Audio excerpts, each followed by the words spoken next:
Dans un petit village entouré de collines verdoyantes, vivait un garçon nommé Thomas. Il allait à l'école locale, un garçon ordinaire comme tous les autres, jouant avec ses amis, écoutant le chant des oiseaux, regardant les nuages dériver dans le ciel. C'était son petit monde. Mais il y avait une chose avec laquelle Thomas avait vraiment du mal, les études. Peu importe les efforts qu'il faisait, il n'arrivait tout simplement pas à comprendre ses leçons. Ses camarades de classe se moquaient souvent de ses erreurs, ce qui le faisait se sentir encore plus mal. Petit à petit, Thomas commença à perdre confiance en lui. La première leçon, calme ton esprit. Un après-midi, après la fin des cours, Monsieur Martin, le professeur de philosophie, était encore assis seul dans la salle de classe. Thomas s'approcha lentement de lui, incertain. D'une voix douce, il dit « Monsieur, j'aimerais vous parler de quelque chose. » Monsieur Martin leva les yeux et sourit. « Bien sûr, Thomas. Assieds-toi. De quoi s'agit-il » Thomas hésita un moment, puis dit doucement « Monsieur, je suis vraiment mauvais en études. Je n'arrive à rien retenir. Je n'arrive pas non plus à me concentrer. Honnêtement, je me sens désespéré. Pourriez-vous me donner quelques conseils ?» Monsieur Martin sourit gentiment. « Tu sais quoi, Thomas? Tu n'es pas le seul. Beaucoup d'élèves ressentent la même chose. Mais si tu veux vraiment t'améliorer, tu le peux.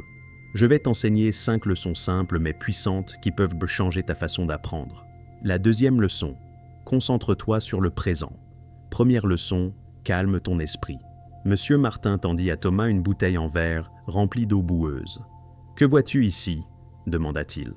Thomas répondit « De l'eau sale, monsieur. » « Très bien, dit Monsieur Martin. Laissons-la reposer un moment et observons ce qui se passe. Après environ 1 heure, la saleté s'était déposée au fond et l'eau était devenue claire. « Et maintenant » demanda-t-il. Thomas parut surpris. « L'eau est claire maintenant, monsieur. La troisième leçon, comprendre, pas mémoriser. » « Exactement, dit Monsieur Martin.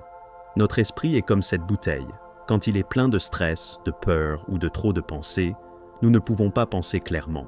Donc, avant de commencer à étudier, ferme les yeux pendant 5 minutes et concentre-toi sur ta respiration. Cela calmera ton esprit et t'aidera à mieux apprendre. Deuxième leçon, concentre-toi sur le présent. Monsieur Martin plaça une bougie allumée sur la table. « Regarde cette flamme, dit-il doucement. Essaie de garder ton attention uniquement sur elle. Ne laisse pas tes pensées vagabonder. » Au début, Thomas n'y arrivait pas.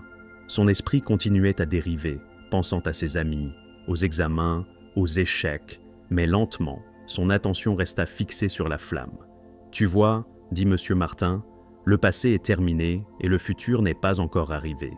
Tout ce que nous avons, c'est le moment présent. Alors, quand tu étudies et que ton esprit s'égare, ramène-le doucement. Pratique cela chaque jour.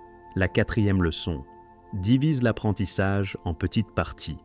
Troisième leçon, essaie de comprendre, pas seulement de mémoriser. » Monsieur Martin donna à Thomas une éponge et une pierre, puis il verse de l'eau sur les deux.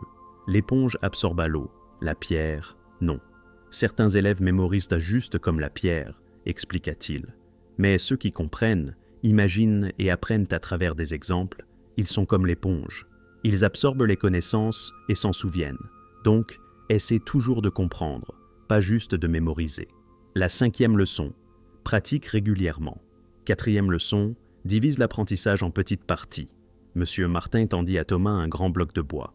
« Essaie de le casser, dit-il. » Thomas essaya de toutes ses forces, mais n'y parvint pas. Puis le professeur le découpa en petits morceaux. Cette fois, Thomas put les casser facilement. « Tu vois, dit Monsieur Martin, tu ne peux pas apprendre de grands sujets d'un seul coup. Divise-les en petites parties. Étudie un peu chaque jour. Fais de courtes pauses, puis continue. Cela te gardera frais et t'aidera à apprendre plus vite. Cinquième leçon, pratique régulièrement. Monsieur Martin planta des graines dans 2 pots. Il arrosa l'un tous les jours, mais laissa l'autre sec. Après quelques jours, un pot avait une petite plante qui poussait, tandis que l'autre restait stérile. « Si tu consacres un peu de temps chaque jour à tes études, dit-il, tu verras des résultats. Mais si tu étudies un jour et sautes les 3 suivants, cela ne t'aidera pas. Même 20 minutes par jour font une différence. Sois simplement constant. » Résultat du changement, l'évolution de Thomas.